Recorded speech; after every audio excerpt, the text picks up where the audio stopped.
Ya por la palabra el presidente APRA, Héctor Caballero. Ahora vamos a dar inicio al primer panel, que es sobre pensamiento mágico y pensamiento crítico de la superchería de la razón, que va a estar a cargo del periodista y escritor argentino Alejandro Borgo. El coordinador de la mesa va a ser el presidente de APRA, Héctor Caballero, que le va a dar las indicaciones. Bueno, quiero presentarles a Alejandro Borgo, que él es escritor y periodista argentino y músico. Fue uno de los principales impulsores del Centro Argentino para la Investigación y Refutación de la Pseudociencia, entidad que presidió entre 1996 y 1997.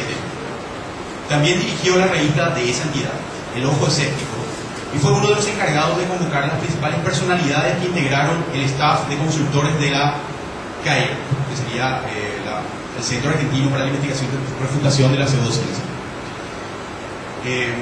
Entre ellos, Mario Bunge, eminente filósofo y catedrático internacional.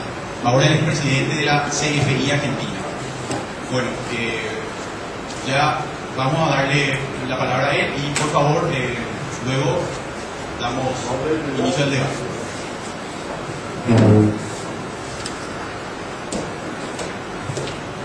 Bueno, buenas tardes a todos.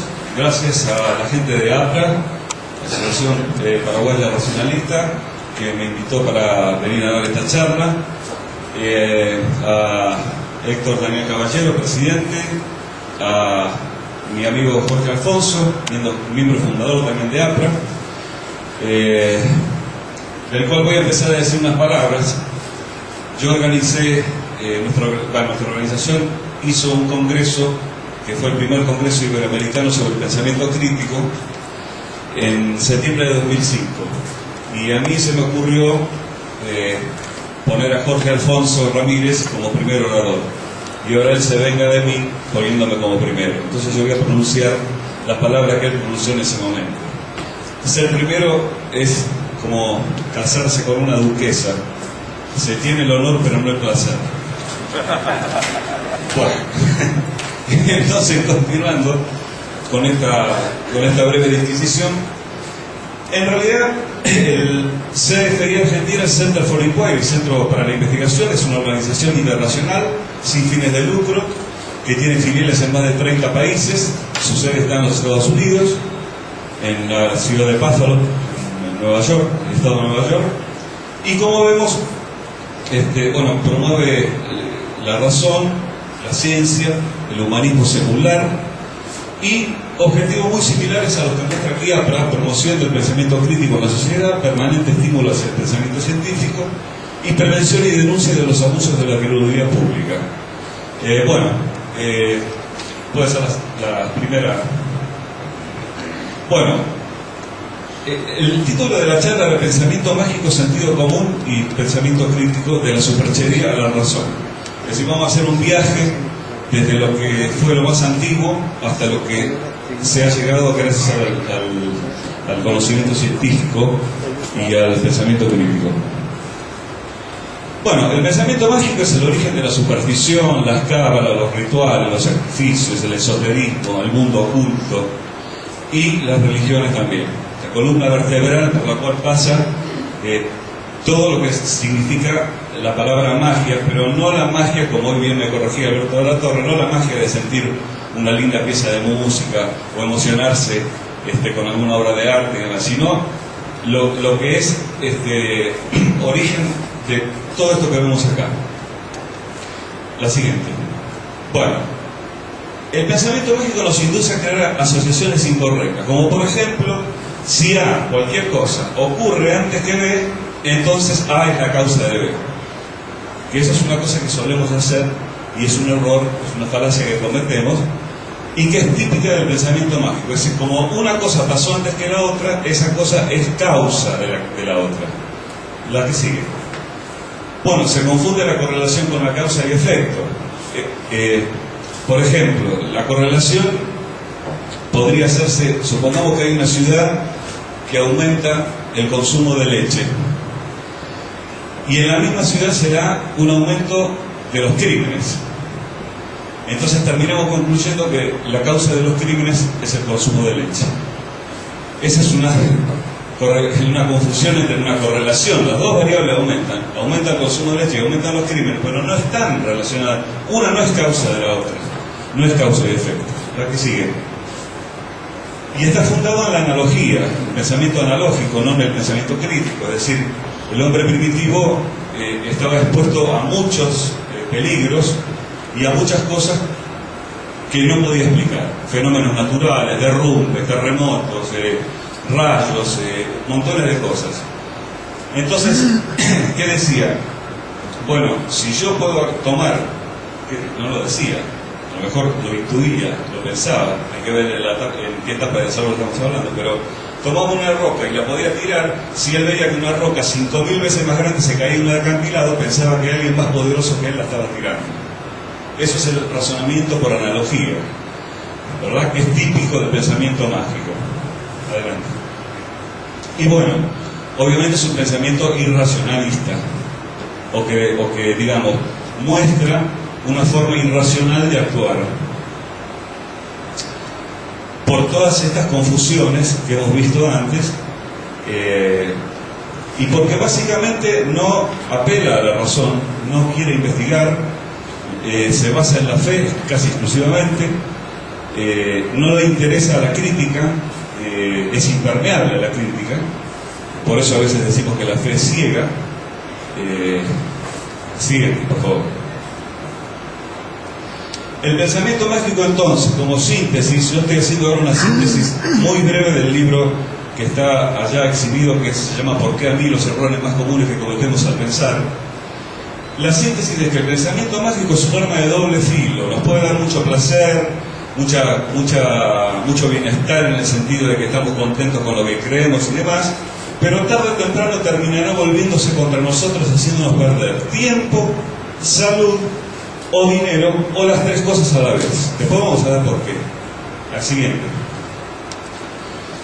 Vamos. Bueno, el pensamiento mágico se da muy frecuentemente, y aún hoy en estos días, lo podemos ver, porque somos más proclives a creer que a razonar. Y eso se debe a que, según algunos estudiosos de la biología del comportamiento, las creencias tienen un cierto valor de supervivencia. Lo vivieron a través de toda la historia. Por ejemplo, si hay una liebre andando por ahí y siente entre el pastizal un siseo, un ruido extraño, no va a ser curiosa y ponerse a ver qué hay ahí, porque seguramente sea un lobo. Lo primero que va a hacer es salir corriendo.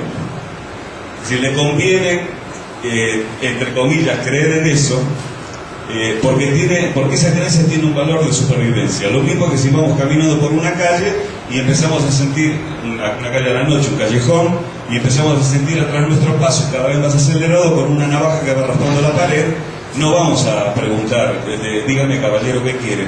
Vamos a salir corriendo, ¿no? Nos conviene creer que hay un peligro, entonces actuamos inmediatamente. La siguiente. Bueno, en discursos políticos, en publicidades y sermones religiosos, todas estas tres cosas apuntan a la emoción, básicamente. Quiero aclarar una cosa. No lo puse a Chávez ni porque lo ame ni porque lo odie. Lo pongo como podría haber puesto Obama, por poner un ejemplo de discurso político. La publicidad también apela a la emoción, a veces reclutando gente conocida que tenga empatía con los demás. Y bueno, el sermón religioso también apunta básicamente a la emoción. Nunca apunta a la razón, nunca apunta a la crítica, no resiste la crítica, no quiere la crítica. Y mucho pasa con la política de la misma manera. La siguiente, por favor. Bueno, resultados desastrosos en la historia del pensamiento mágico, provocados por el pensamiento exclusivamente mágico: la Inquisición, el nazismo y el estalinismo. Estos tres fueron resultados de la aplicación del pensamiento mágico más irracional. Se mataron millones de personas por distintos motivos. Acá porque se creía que existía la posesión diabólica, Entonces la pobre mujer o el pobre hombre que estaba que se lo adjudicaba como estar poseído por el demonio era considerado ya prácticamente un agente del mal. Bueno, ni tenemos que hablar de las teorías del nazismo, del tema de la superioridad aria y demás, y las matanzas de Stalin en la Rusia soviética, en la Unión de Repúblicas Socialistas Soviéticas, que hizo otro tanto. Y aparte, Stalin promovió una biología completamente inexacta a manos de su protegido Lysenko, que no tenía nada que ver con los conocimientos biológicos de ese momento. ¿Sí? Bueno, la inteligencia no es suficiente. Acá tenemos un ejemplo. Steve Jobs. Steve Jobs probablemente fue una de las mentes más brillantes que existió. Fue cofundador de la firma Apple. Diseñó montones de dispositivos, artefactos, computadoras, una mente brillante, muy inteligente. Sin embargo, cuando tuvo cáncer, postergó su operación debido a que se dedicó a dietas y a medicinas alternativas y perdió como 8 meses de tiempo y murió de cáncer porque postergó su operación. Eso nos está indicando que la inteligencia es necesaria, pero no es suficiente. Una persona muy inteligente puede caer en manos del pensamiento mágico y querer cualquier cosa de acuerdo a la circunstancia en la que se encuentra. La siguiente. Bueno, algunos piensan que el sentido común es el menos común de los sentidos. Como dice esta lápida, aquí yace el sentido común, se fue lentamente sin fecha. ¿No? Siguiente. Otros piensan que el sentido común es peligroso. Acá tenemos este cartelito que está indicando sentido común en funcionamiento, atención. Siguiente. Pero el sentido común no es el menos común de los sentidos. Es falso el cliché que dice que es el menos común de los sentidos. Eso es lo que dice porque es un chiste. En realidad no es el menos común de los sentidos. La siguiente. Nos ayuda a sobrevivir. Digamos, fue un paso más allá. Nos ayuda a sobrevivir ¿en qué sentido? En que nos hace pensar. Por ejemplo, si voy a realizar un determinado trabajo, tengo que tomar ciertas precauciones. Si voy a cocinar tal plato, tengo que dejarlo tanto tiempo en el horno. Si voy a cruzar la calle, tengo que mirar para los dos lados porque no me puedo atropellar. Es decir, lo que se llama el sentido común. La próxima. Es el primer paso, el sentido común, para un pensamiento más elaborado. Intentar razonar basándonos en la experiencia. Es decir, nosotros aprendemos muchas veces por ensayo y error. Un día nos quemamos porque no agarramos la sartén con un trapo o con lo que teníamos que haberlo hecho y nos quemamos. Bueno, aprendemos de esa experiencia y así también aprendemos de otras. Pero el sentido común es ese tipo de aprendizaje basado en la experiencia. Vamos.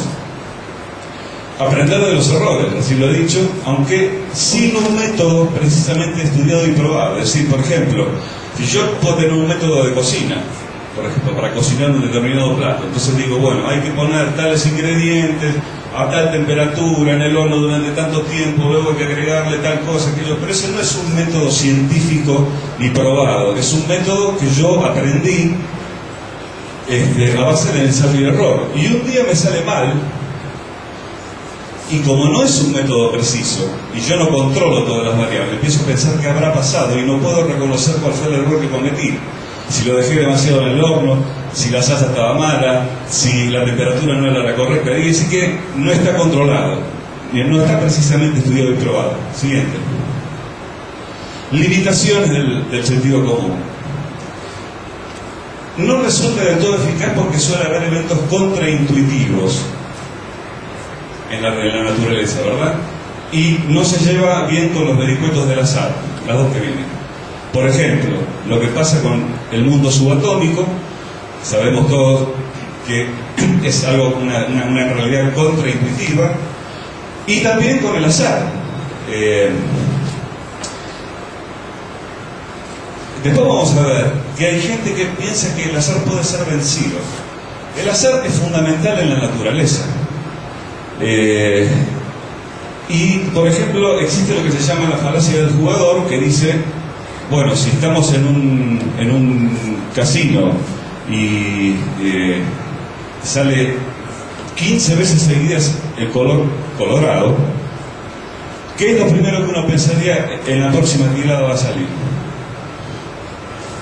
El negro, porque una vez, dos veces, 3, 4, 5, 6, 15, el sentido común me está diciendo, bueno, ya salió demasiadas veces, ahora tiene que salir negro. No, cada tirada tiene la misma probabilidad. Puede haber 1 millón de tiradas seguidas con colorado. Si analizamos 100 tiradas, obviamente no vamos a encontrar 1 millón, pero si analizamos 100.000 millones de tiradas, puede ser que encontremos que hay una serie de 500.000 figuras coloradas que salieron en el mismo momento, o números de dados que salieron igual. La próxima. Llegamos finalmente al pensamiento crítico. Adelante. El pensamiento crítico es muy resistido por algunos. Por ejemplo, con esta persona que dice, está leyendo un libro, Cómo desarrollar el pensamiento crítico, y dice, esto es sin duda el mayor pedazo de mierda que leí en mi vida. El pensamiento crítico está criticado a su vez, porque se dice, algunos pseudofilósofos que piensan más con otro órgano del cuerpo que con la cabeza, dicen que sirve solamente para criticar. Y no es así. Vamos a la siguiente. El pensamiento crítico consiste en el uso de nuestras aptitudes racionales, ideas y valores para acercarnos a la verdad tanto como sea posible. Es una aproximación siempre. Nunca hay certeza. Solamente hay certeza en lógica y en matemática, como decía Mario Bunge alguna vez. Esto del sociólogo Howard, es una definición del sociólogo Howard Gardner. Quiere decir usar nuestras aptitudes. ¿Cuáles son esas aptitudes? Vamos. Son analizar, sintetizar, interpretar, explicar, evaluar, generalizar.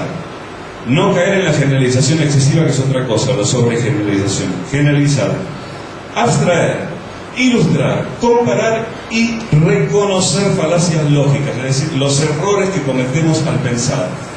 Esos errores que nosotros cometemos al pensar están basados muchas veces en lo que nosotros creemos, y las decisiones que tomamos están basadas en las creencias que tenemos.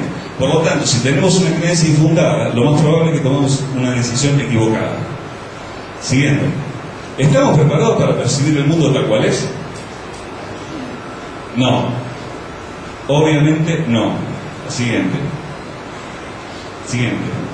Somos falibles, malos observadores, vemos cosas donde no las hay, donde las hay no las vemos, tenemos un rango de percepción muy limitado. Fíjense que del espectro visible nosotros apenas ocupamos una infinitésima parte, una parte infinitesimal, lo mismo que en el espectro audible. Somos malos observadores, confundimos formas o palabras, ya lo vamos a ver ahora con unos ejemplos. Seguimos. Las pareidolias, las ilusiones ópticas. Las pareidolias es el fenómeno ese que se produce cuando vemos rostros en las nubes, cuando vemos una mancha en la pared y enseguida le adjudicamos la forma de algo conocido. Las ilusiones ópticas, bueno, ya sabemos, todo el mundo ha visto, ahora vamos a dar un par de ejemplos. Quiere decir que el cerebro es una máquina de buscar y encontrar patrones. Por eso cuando yo veo una mancha en la pared, voy a intentar identificarlo, voy a ver la figura de un perro, voy a ver la figura de una virgen, voy a ver la figura, pero es raro que vea algo banal, es raro que vea algo muy sencillo, siempre tiene que tener algún significado. También las pareidolias suelen suceder cuando se dice que se pasan los discos al revés y se escuchan mensajes satánicos. ¿Te escucharon hablar de eso, no? Bueno, discos de, no sé, de cualquier artista, de cualquiera, de Led Zeppelin, de Yuya, de Luis Miguel, de quien fuera. Entonces, nos parece escuchar que pronunció cierta palabra cuando pasamos el disco al revés. Pero eso es obra del azar, es obra de la casualidad. No fue metido a propósito. Pero el fenómeno de la pareidolia hace que nosotros lo reconozcamos como una cosa que es real. Sigamos. Bueno, las ilusiones ópticas. Acá tenemos un claro ejemplo de qué malos observadores somos. Si uno se pone a pensar, si el segmento AB es igual o más largo que el BC, ¿qué responderían ustedes? ¿Cuál es el más largo? Más largo, AB, pero... Por lo que vemos acá la B, pero son iguales, tienen la misma medida. Entonces, volvemos a recordar, somos malos observadores, no percibimos lo que está ahí. Otra. Bueno, si uno probablemente le pregunta, o yo les pregunto a ustedes, ¿cuántos triángulos ven ahí? ¿Cuántos triángulos ven en esta diapositiva?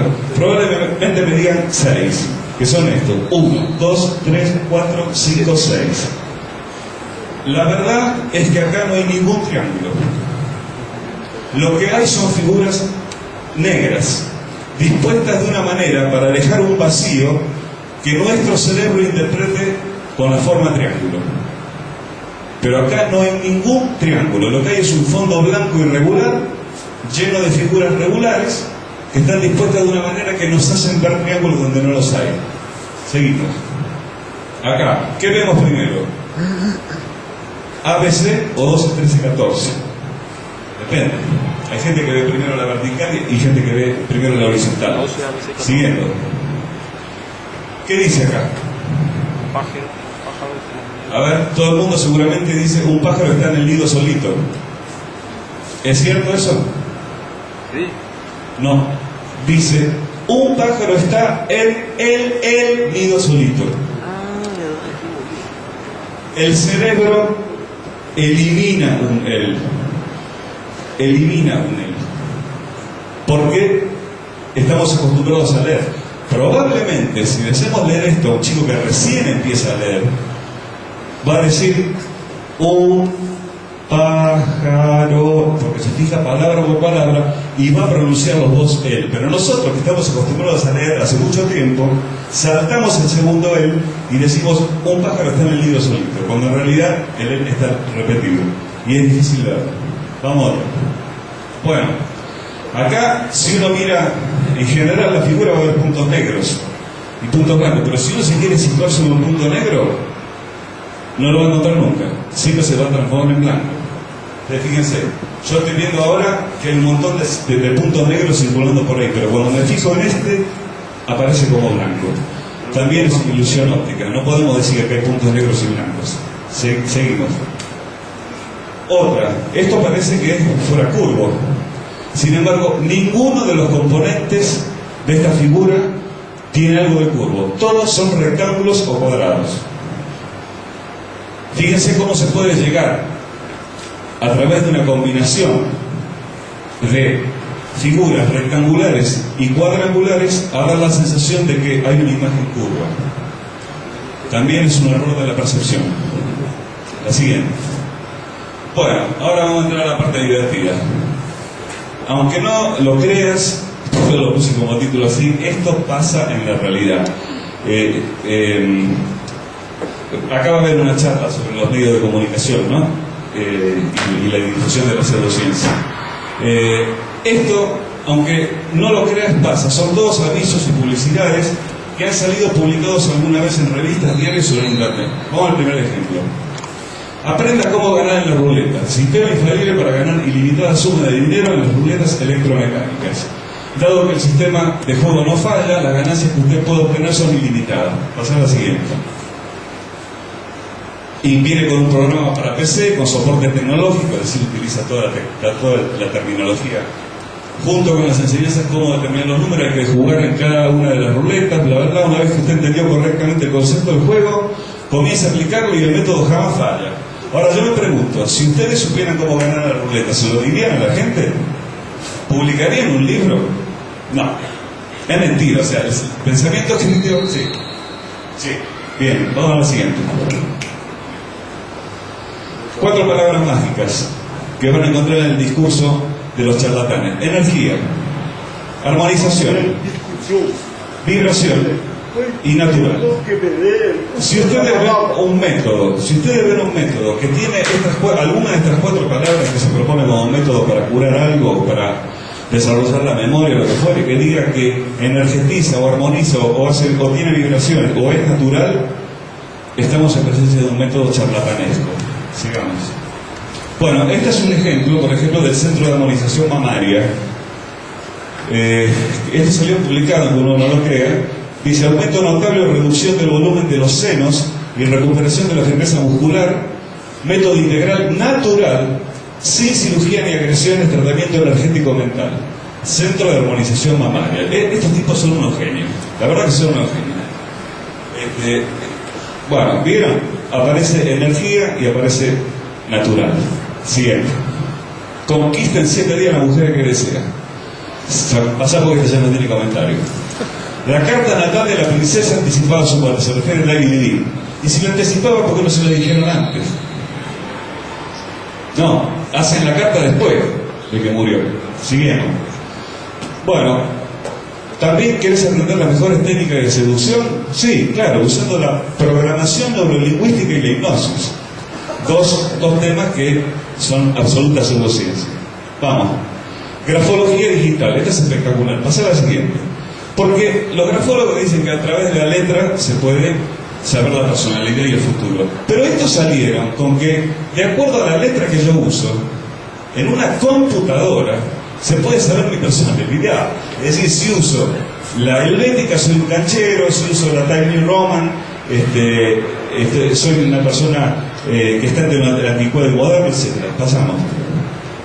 Estas jornadas de pseudomedicina se organizaron, fíjense, mindfulness, budismo tibetano, Benson, arte de vivir, Brahma Kumaris y otros, en la Sociedad Médica Argentina, hace muy poco tiempo. Vamos, ya terminamos. Desde que empecé a usar la cruz de Ágave ya gané 2 veces la lotería, sin parar. Sigamos. En amor existe a distancia.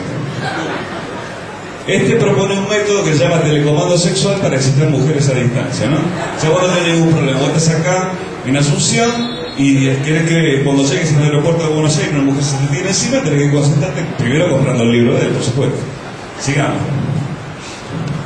3 temas por excelencia, vamos rápido: salud, dinero y amor. Los 3 temas fundamentales que tocan los charlatanes. Vamos.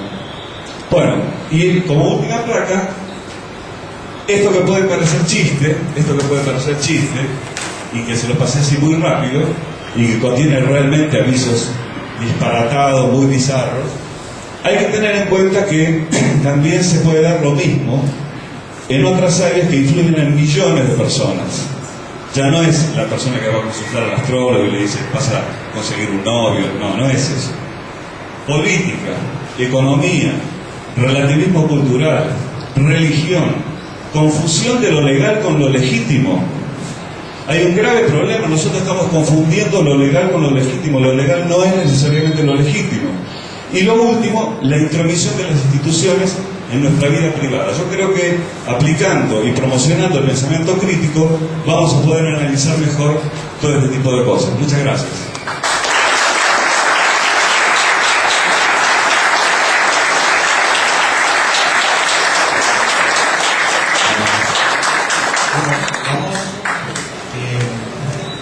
Hemos tenido entonces la charla, un momento por favor.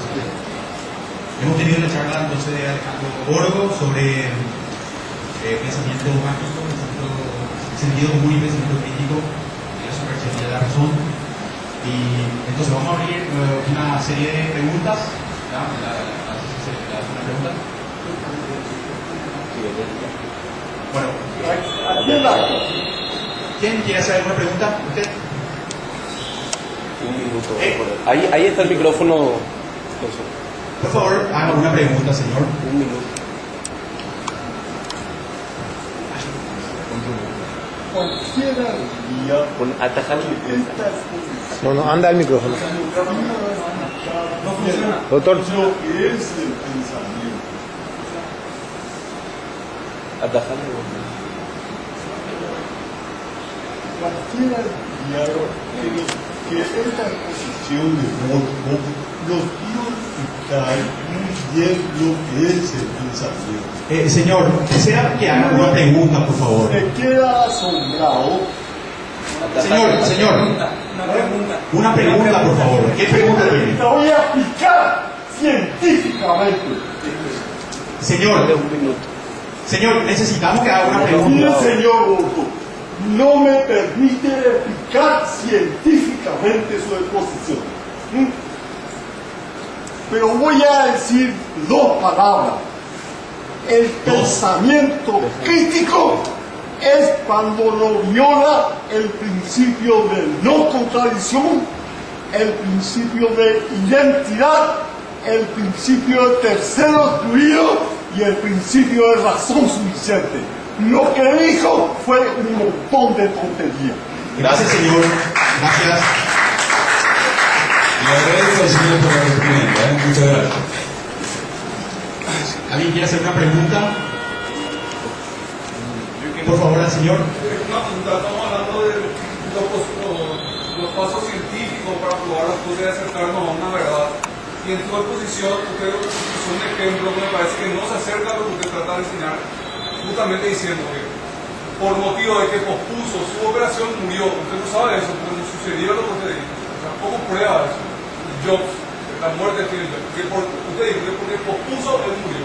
Usted no sabe si él se hubiese aplicado los métodos a la medicina, vamos a decir, que usted dice. Seguro, decimos que no hay certeza, en la medicina no hay certeza, pero probablemente si hubiera hecho el tratamiento a tiempo y hubiera hecho la operación de esto, hubiera mucha más chance de salvarse. Eso sí, pero eso no fue lo que usted dijo. Usted dijo que si se hacía el tratamiento se iba a salvar. Dijo nomás que... No, yo no dije eso. Dije que por hacer dietas y por perder el tiempo se murió. Nada más. No dije que no se podía haber muerto si hacía un tratamiento normal. Bueno, de todas maneras, si con un pido disculpas, está bien, está bien.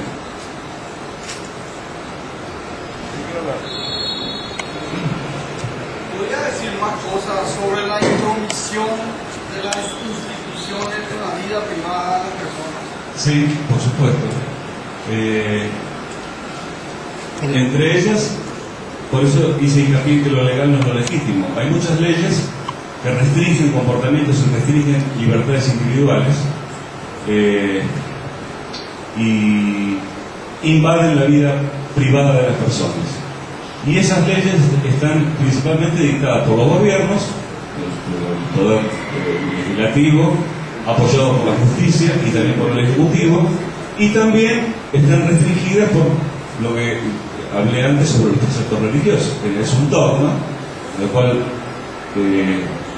que tiene mucha influencia porque nuestros gobernantes también son creyentes y pueden tener juicios de valor equivocados a la hora de evaluar la eficacia de una ley.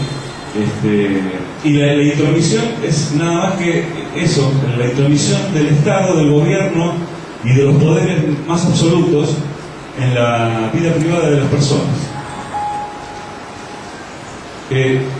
Tendríamos que recurrir a que el único axioma válido sería el principio de no agresión. Es decir, mientras yo no haga daño a los demás con mi comportamiento, nadie debería restringir ningún comportamiento en mí, y menos una institución. Y tampoco, el segundo principio es que si existe la libertad, existe cuando no hay coacción sobre quien la ejerce. Siempre y cuando, obviamente, no perjudique a un tercero. Entonces, a eso me refiero. O sea que si un grupo de personas deciden hacer un colegio católico, tienen derecho en ese ámbito a reglamentar su institución privada. Claro, en un país en donde la Iglesia está unida al Estado, no hay separación entre Iglesia y el Estado, y aunque la hubiera, si hay gente que es religiosa y quiere hacer un colegio, a mí personalmente no me gusta la instrucción religiosa, pero yo no le puedo prohibir a una persona que quiera ir a esa universidad o a ese colegio que vaya. Es decir, es una libertad individual. Ahora, no estoy hablando, ahí se confunde mucho la cosa, se confunde qué pasa cuando un padre, por ejemplo, se rehúsa a hacer una transfusión de sangre a su hijo por ser testigo de Jehová. Bueno, ahí tiene que actuar la justicia, evidentemente, porque el chico es menor de edad. Ahora, si yo soy mayor de edad y no quiero una transfusión de sangre, nadie me puede obligar. Ahí me refiero a la intromisión, y no importa la creencia que sea. No importa si es una creencia racional, irracional, si está fundada, si no está fundada. Si yo no quiero y soy mayor de edad, nadie me lo puede impedir. Y así con otro montón de cosas. Sí. Porque, por ejemplo, cuando a una persona se le rebate el pensamiento mágico en otro ámbito que no sea el religioso, por ejemplo el político, y hay una respuesta así normal, ¿verdad?, de la persona, pero cuando es religioso, ¿verdad?, la persona te contesta así diciendo, me tenés que defender lo mío, te contesta con rabia, ¿verdad?, con fuerza, ¿verdad?, como él estás pidiendo a esa persona, ¿verdad? Sí, pero eso pasa. Cuando es religioso se da así. Sí, pero eso pasa en todos los ámbitos de la vida, porque todos tenemos ideologías. Entonces, cuando nos tocan el talón de Aquiles, reaccionamos mal. Supongamos que alguien critica una figura que nosotros amamos e idolatramos, o que tenemos mucha simpatía. Obviamente nos vamos a sentir mal. Por eso digo, es necesario, una de las cosas básicas del pensamiento crítico es examinar las creencias propias y estar abierto a la crítica, estar abierto cuando alguien nos dice, no, esto puede que no sea de esta manera, pensarlo, hay que revisar las creencias. Yo creo que eso sería un buen ejercicio y que se necesita mucho hoy día. Señor, quiero preguntar, usted mencionó el estalinismo entre las consecuencias del pensamiento mágico. ¿Podría explicar un poco eso? ¿Cuáles son los aspectos mágicos del marxismo, del bolchevismo? Porque para mí es una teoría racionalista y los crímenes son crímenes racionalistas. Yo hablé del estalinismo, no hablé de Marx. Entonces, lo que hizo Stalin fue muy claro, matar a 20 millones de personas.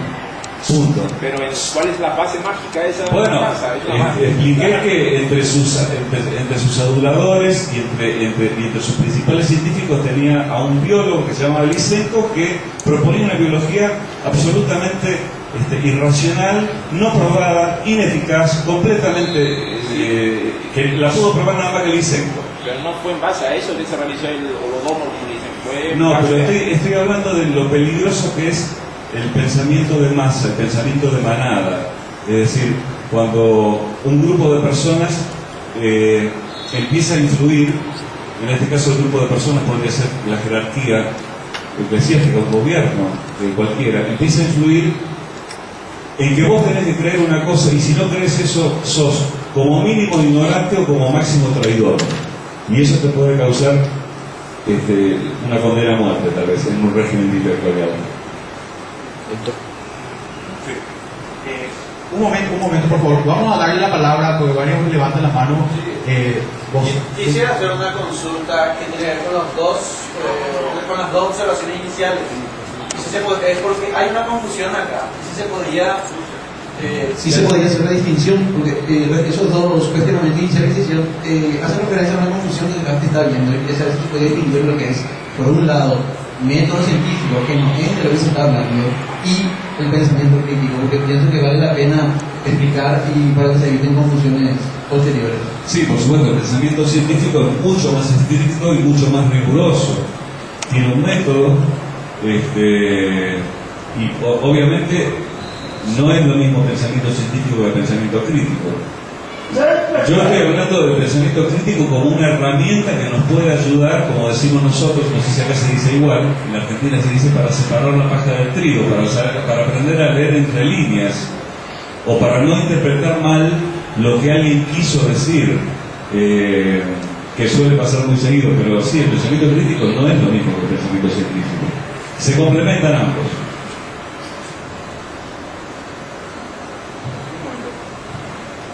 Falta de autocrítica en la clase política o de los políticos sería como un uniforme que se ponen todos cuando pasan a ejercer un cargo de poder. Es impresionante la falta de autocrítica de la mayoría, porque no tenemos que generalizar, de los políticos.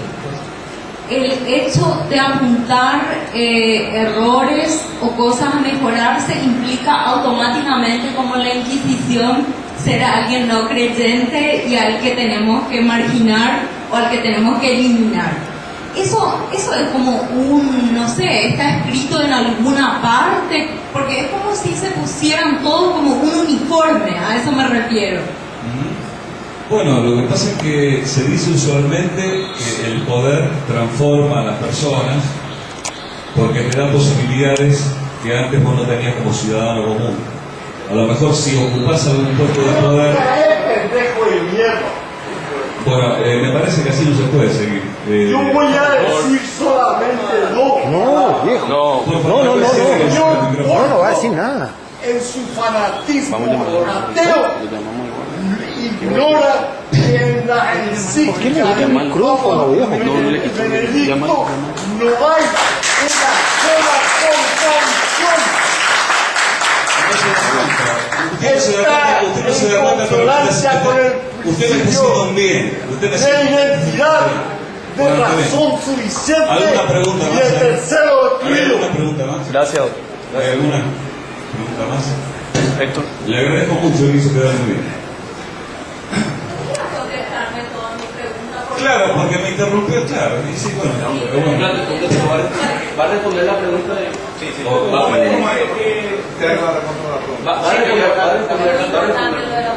Adelante. Lo que decía era que te estoy respondiendo. Hola. Estoy respondiendo a tu pregunta. ¿A mí? No, a la señorita.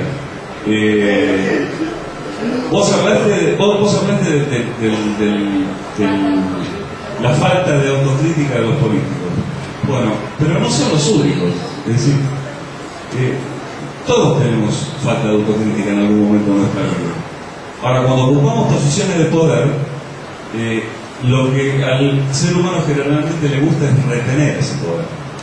Entonces, cualquier crítica, cualquier amenaza de poderle quitar ese poder, lo va a hacer reaccionar como si estuviera en la ley de la selva. Es decir, el predador se va a comer a la presa.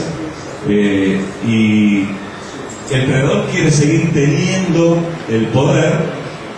Y creo que con las personas no pasa algo distinto, pasa algo muy parecido. Entonces, aquella persona que detenta el poder en el gobierno o en una empresa, en una escuela, directora de escuela, docente, alguien que detenta el poder, va a ser menos permeable a la autocrítica porque puede ser que por esa crítica pierda ese poder.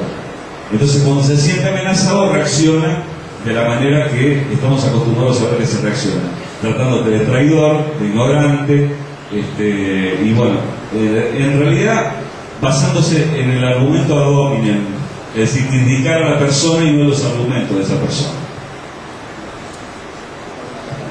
No, simplemente quería señalar que la exposición trata sobre el pensamiento mágico y el pensamiento crítico. Personalmente me considero partidario del pensamiento crítico, pero el señor expuso como un fiel representante del pensamiento mágico. Y entre uno de los errores que me parece que cometió, está señalado por el amigo que está atrás sobre el tema de Steve Jobs, típica causa y efecto. El tema de los íconos, esa relación a lo emocional. Sí. Es decir, esa confusión, está bien la distinción correctamente hecha entre pensamiento crítico y pensamiento mágico, pero es una exposición hecha siguiendo los parámetros del pensamiento mágico. Solo eso quería agregar, y eso complica un poco el entendimiento y genera las conclusiones que está generando. Creo que haber dado definiciones bastante precisas sobre las cosas que dije. Creo que se entendió claramente. Perfecto, que apelando mucho a lo emocional, el tema de Ratzinger, el tema de Obama, los íconos, los ejemplos, la manera de ser respetuosa. Son esas cositas más que quería hacer. Perdón, yo no estoy esperando lo emocional. Lo único que digo es que los discursos políticos, religiosos y la publicidad van dirigidos a lo emocional. No es lo mismo que yo hable emocionalmente de eso. Sí, pero no fue argumentativa su posición. ¿Cómo? Que no fue argumentativa. Pero apeló a muchos recursos emocionales. Incurrió en errores de causa y efecto. Perdón, pero si no es una exposición de pensamiento crítico. Si poner una foto. Alejandro, quiero aclarar algo.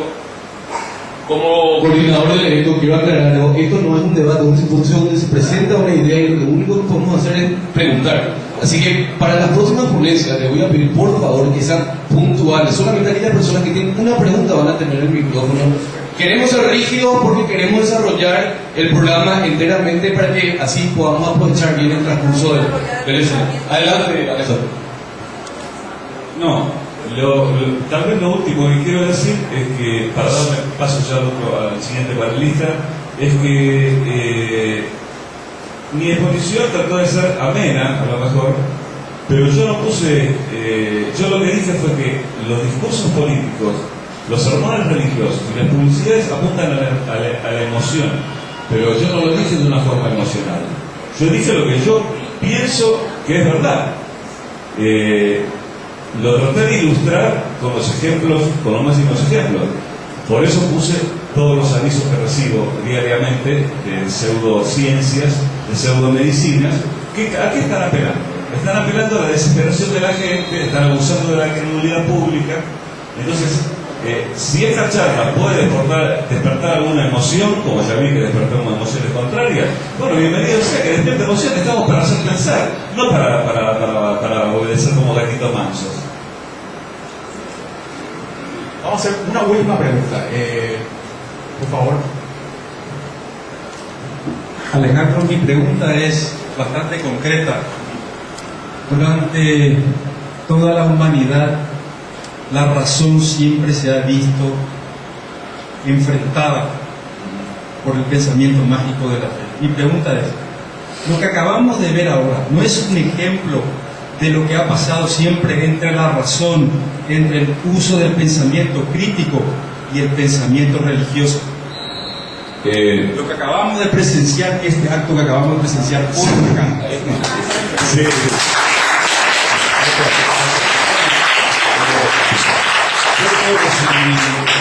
Si usted dice algo que es cierto, no nos gusta la crítica, el enfrentamiento entre razón y dogma ha existido siempre. Le estoy contestando, señor, por favor, le estoy contestando a la persona que me hizo la pregunta.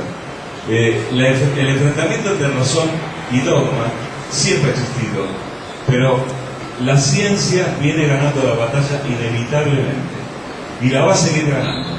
Hoy la bolsa de los milagros es mucho más chica que hace 300 años. Hoy conocemos muchísimo más sobre el universo que hace 300 años.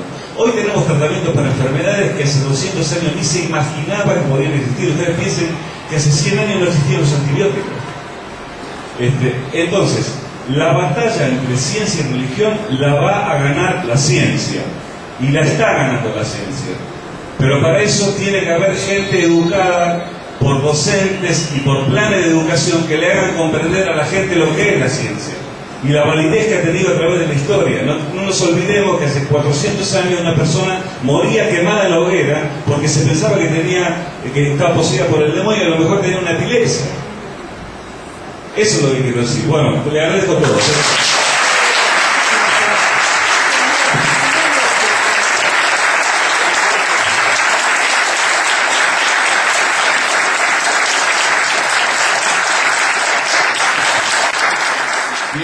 Como vemos, promueve la razón, la ciencia, el humanismo secular y objetivos muy similares a los que muestra aquí para la promoción del pensamiento crítico en la sociedad, permanente estímulo hacia el pensamiento científico y prevención y denuncia de los abusos de la credulidad pública. Puede ser la primera. Bueno. El título de la charla era Pensamiento mágico, sentido común y pensamiento crítico de la superchería a la razón. Es decir, vamos a hacer un viaje desde lo que fue lo más antiguo hasta lo que se ha llegado gracias al conocimiento científico y al pensamiento crítico.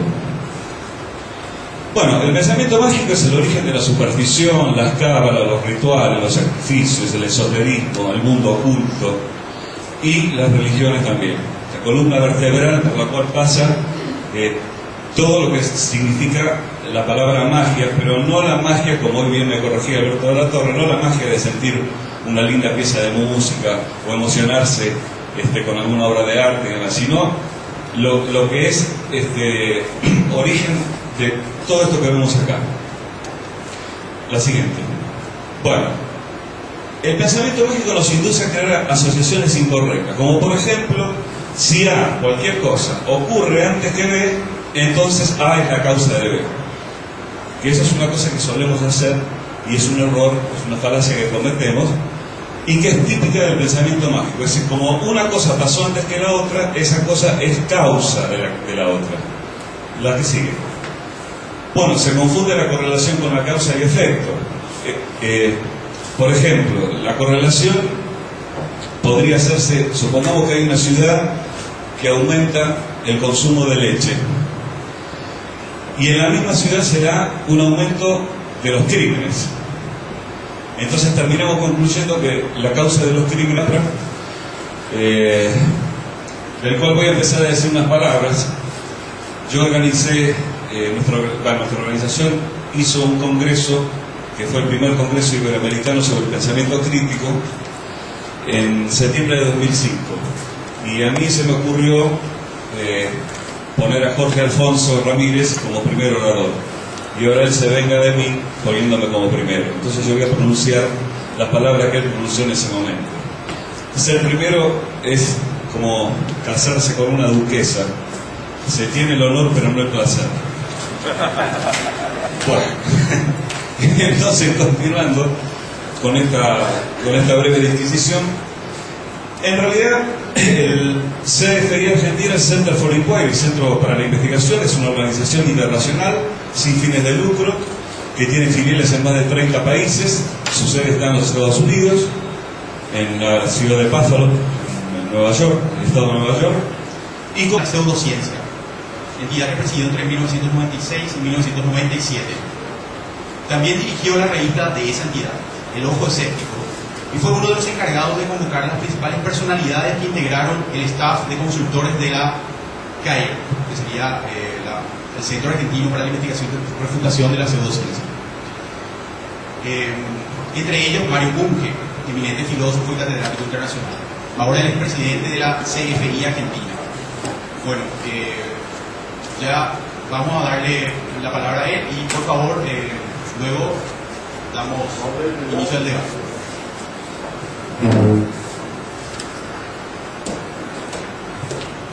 Bueno, buenas tardes a todos. Gracias a la gente de APRA, Asociación Paraguaya Racionalista, que me invitó para venir a dar esta charla. A Héctor Daniel Caballero, presidente. A mi amigo Jorge Alfonso, miembro fundador también de APRA.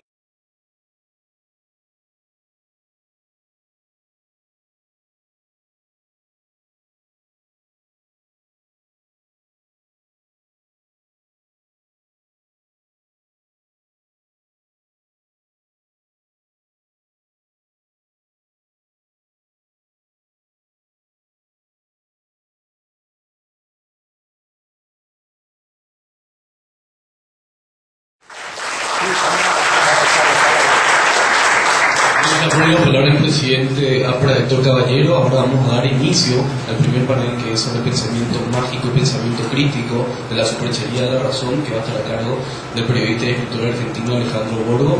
El coordinador de la mesa va a ser el presidente de APRA, Héctor Caballero, que le va a dar las indicaciones. Bueno, quiero presentarles a Alejandro Borgo. Él es escritor y periodista argentino y músico.